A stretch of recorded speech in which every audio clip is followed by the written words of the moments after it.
বিসমিল্লাহির রহমানির রহিম। আলহামদুলিল্লাহ, সালামুন আলা ইবাদিহিল্লাযিনা ইসতাফা, ইন্না হাযাল কুরআন। কিয়ম কোরআনিক মেসেজ ইউটিউব চ্যানেল থেকে সালাম জানাচ্ছি আপনাদের সকলকে। সালামুন আলাইকুম।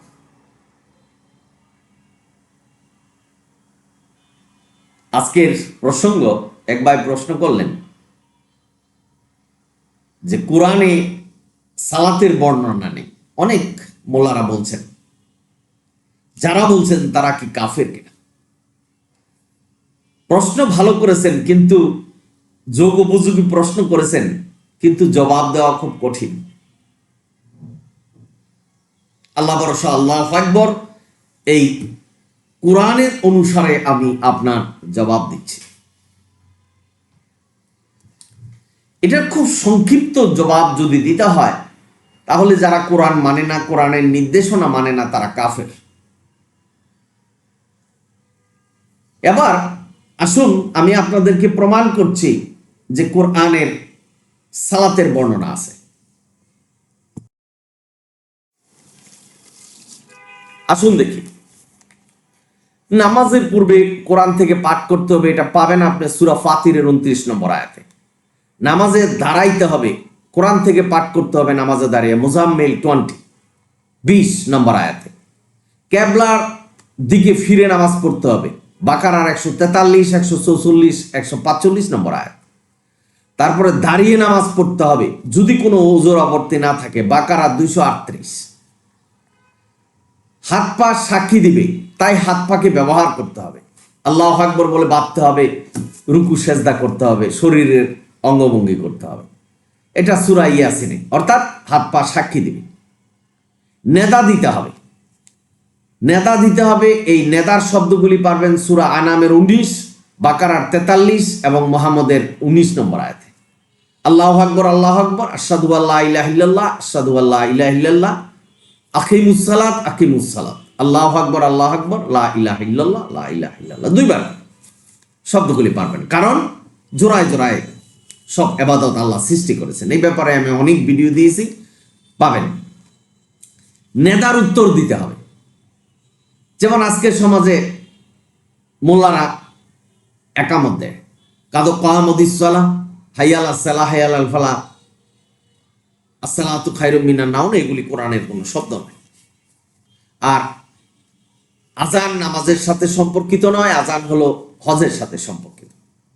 নেদার উত্তর দিতে হবে সূরা বাকারা 285, সামিয়ানা ওয়া আতানা। আর তাকবীর দিতে হবে সূরা ইসরার 111 নম্বর আয়াত। তারপরে শয়তান তাড়ানোর দোয়া, আমাদের মোল্লারা বলছেন আউযুবিল্লাহি মিনাশ শাইতানির রাজিম, কিন্তু এখানে দেখবেন সূরা মুমিনুন 97, 98 নম্বর আয়াতে শয়তান তাড়ানোর দোয়া দিছে। হাত বাঁধা কাসাসের 32 এবং তোহার 22 নম্বর আয়াতে। রুকু রাকাত, এটা হলো বাকারার 43, রুকুর তাসবিহ নমলের 8 এবং সেজদা দেওয়া হজ 77, 78 নম্বর আয়াতে। 2 সেজদা দিতে হবে, কারণ আল্লাহ ইবাদত জোড়ায় জোড়ায় সৃষ্টি করেছেন। সেটা হলো জারিয়া 49 নম্বর আয়াত, সূরা জারিয়ার 49 নম্বর আয়াত। সেজদার তাসবিহ হলো বাকারার 231। আর আপনি যে কোনো ভাবে আল্লাহর জিকির করবেন, সেজদায় গিয়ে দোয়া করবেন যা জানেন।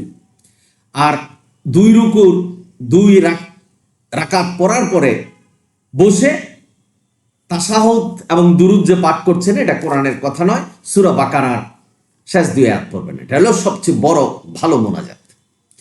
এই যে কাঠামো আল্লাহ কোরআনে সুস্পষ্টভাবে বর্ণনা করেছেন। যদি কেউ বলে যে কোরআনে সালাতের বর্ণনা নেই, সরাসরি কোরআনের আয়াতের অস্বীকারী হবে।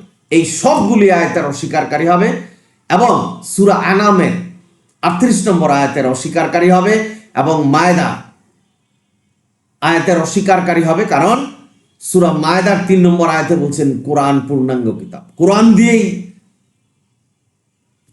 ধর্মকে পূর্ণাঙ্গ করা হয়েছে।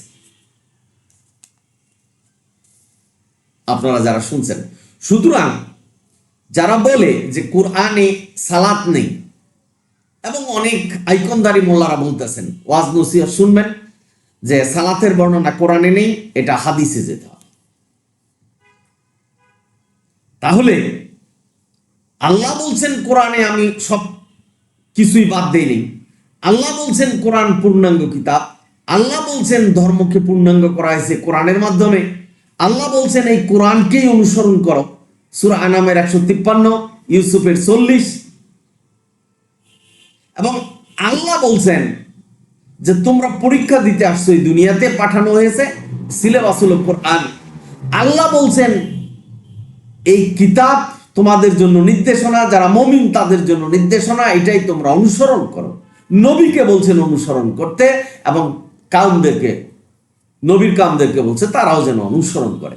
সূরা আরাফের 3 নম্বর আয়াত আমি রেফারেন্স দিয়েছি।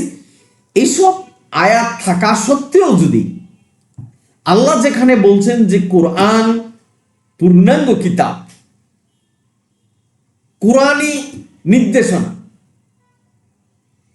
কোরআনই আমাদের মানতে হবে, নির্দেশনা দিয়েছেন, ইন্না হাযাল কোরআন, কোরআনই সত্য পথ, এত কথাগুলি বলার পরেও যদি কেউ বলে যে কোরআনে সালাতের বর্ণনা নাই, মানব রচিত হাদিসে যেতে হবে, হাদিস অনুসারে নামাজ পড়তে হবে, এমন অনেক জঘন্য ওয়াজ শুনছি যে মোল্লারা করছেন যে কোরআনে তো সালাতই নেই, অর্থাৎ কোরআন অনুসরণ করলে মানে ইসলামী বলে অনুসরণ করা হয়নি।